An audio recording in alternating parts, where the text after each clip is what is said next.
Hello friends, welcome to cook with Avni. તો આજે આપણે બનાવવાની છે ભાજી પાવની ભાજી. તો એના ગ્રેવી માટે સૌપ્રથમ આપણે ડુંગળી લઈ લઈશું. તો ડુંગળીને આવી રીતે રફલી કટ કરીને ચોપરમાં ચોપ કરી લેવાની છે. એકદમ ઝીણી ઝીણી કરવાની છે, જેથી કરીને ચડી જાય. તો ગ્રેવીમાં એવી રીતે પણ આપણે લઈ શકીએ છીએ ને ક્રશ કરીને પણ લઈ શકીએ છીએ. તો આવી રીતે મેં ચોપરમાં ચોપ કરી લીધી છે ડુંગળી. એ પછી આપણે કેપ્સિકમ લેવાનું છે. મેં અહીંયા અડધું કેપ્સિકમ લીધું છે. એને પણ આપણે ચોપરમાં ચોપ કરી લઈશું અને સેમ ડુંગળીની જેમ થોડું નાનું નાનું ચોપ કરી લઈશું. એ પછી ટમેટું લેવાના છે. 2 ટમેટાં લીધા છે મેં અહીંયા આગળ. તો 2 ટમેટાં એકદમ નાના નાના કટિંગ કરી લેવાના છે, તો જેથી કરીને ગ્રેવીમાં સરસ રીતે ચડી જાય. તો 2 ટમેટાં આવી રીતે કટ કરી લેવાના છે. ભાજી પાવની ભાજી આપણે શાક લેવામાં કોઈ પણ શાક આપણે લઈ શકીએ છીએ. મેં અહીંયા ફુલાવર, બટેકા, એક નાનું રીંગણ લીધું છે, કોબી લીધી છે અને એક ગાજર લીધું છે. ઘણા બધા આમાં બીટ પણ લઈ શકે છે. એવી રીતે પોતાની જે શાક લેવા હોય એ લઈ શકો છો તમે. તો મેં બાફીને થોડીક અંદર હળદર અને મીઠું નાખેલું. તો આવી રીતે કરી દીધું છે, એકદમ ક્રશ કરી દીધું છે બીટરથી. તો હવે પછી આપણે એક પેનમાં થોડુંક તેલ લઈ લઈશું. મેં 2 મોટા ચમચા તેલ લીધું છે. તો તેલ ગરમ થાય એ પછી સૌ પ્રથમ આપણે ડુંગળી નાખીશું. તો ડુંગળી મેં આમાં એડ કરી લીધી છે. તો ડુંગળી થોડી બ્રાઉન જેવી થાય ત્યાં સુધી આપણે અંદર શેકવાની છે.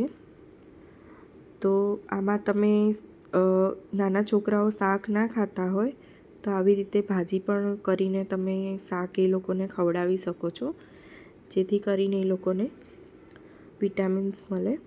તો હવે ડુંગળી ચડી ગઈ છે, તો આપણે હવે નાખીશું કેપ્સિકમ. ડુંગળી અને કેપ્સિકમમાં થોડી વાર લાગે છે ચડતા, તો એ બંને પહેલાં આપણે એડ કરીને થોડું એને પકવી લેવાનું છે. તો ડુંગળી અને કેપ્સિકમ ચડી જાય એ પછી આપણે અંદર એડ કરશું ટમેટાં. તો ટમેટાં પણ એડ કરી લીધા છે.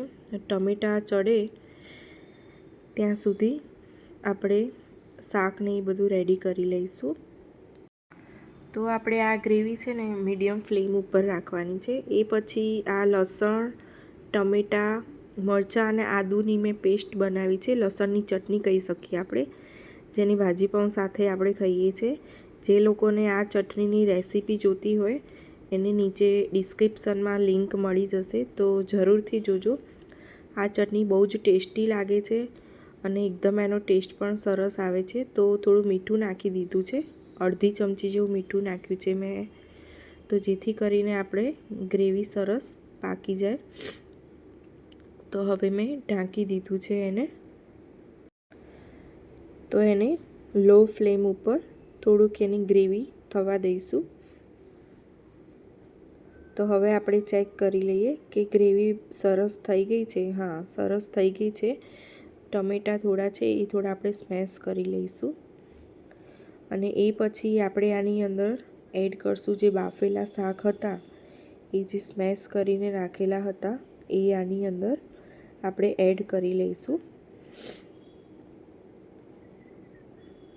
તો હા, એડ કરી દીધું છે બધું, સરસ રીતે મિક્સ પણ કરી લીધું છે. આમાં ઘણા બધા બટર પહેલાં નાખતા હોય છે, પણ આપણે પછી લાસ્ટમાં બટર એડ કરીશું. તો હવે આમાં આપણે એડ કરવા જઈશું થોડા ઘણા સ્પાઇસી મસાલા.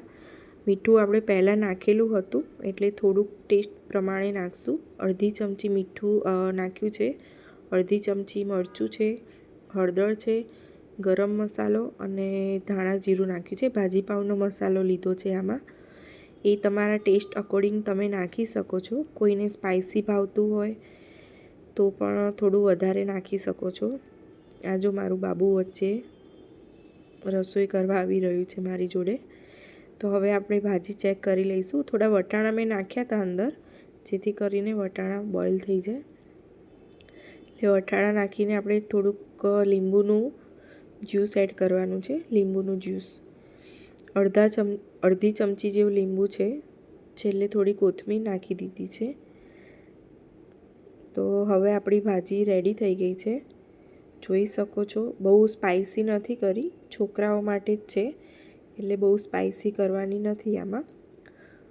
તો આપણી ભાજી થઈ ગઈ છે. તો મેં આમાં લાસ્ટમાં બટર એડ કર્યું છે, જેથી કરીને ભાજીનો ટેસ્ટ બહુ જ સરસ આવે છે. બસ બટર નાખીને થોડીવાર આપણે એને રેસ્ટ આપીશું, જેથી કરીને એકદમ કૂક થઈ જશે ભાજી અને એનો ટેસ્ટ પણ બહુ જ સરસ આવશે. ત્યાં સુધી ભાજી થઈ ગઈ છે. ત્યાં સુધી આપણે પાઉંને શેકી લઈશું. તો એના માટે મેં બટર લીધું છે. ઘણા તેલનો પણ યુઝ કરી શકે છે, પણ મારા બચ્ચાઓને બટર પસંદ છે, તો બટર મેં અહીંયા લઈ લીધું છે અને બંને સાઈડ શેકવાની છે. અને હા, આમાં ઘણા ભાજી મૂકીને મસાલા પાઉં પણ કરી શકે છે. ભાજી મૂકીને થોડું બટર નાખીને અંદર થોડું ચીઝ એડ કરો એટલે મસાલા પાઉં પણ સરસ લાગે છે. આ પાઉં ફ્રેશ હતા એકદમ, એટલે થોડાક ક્રેક થઈ ગયા છે. તો હવે રેડી છે ભાજી, પાઉં, ચટણી અને થોડુંક સલાડ મેં બનાવ્યું હતું. ટમેટાં, કાકડી, કોબીજ એનું સલાડ. કેવું બન્યું છે ક્રીના ભાજી પાઉં? બાબુ, ભાજી પાઉં કેવા બન્યા છે? વ્રજ કેવા બન્યા છે? આમ જોતો ખરો દીકુઓ. કેવું બન્યું છે? તો આ રેસીપી તમને પસંદ આવી હોય તો લાઈક, શેર અને સબસ્ક્રાઈબ કરજો. Thank you.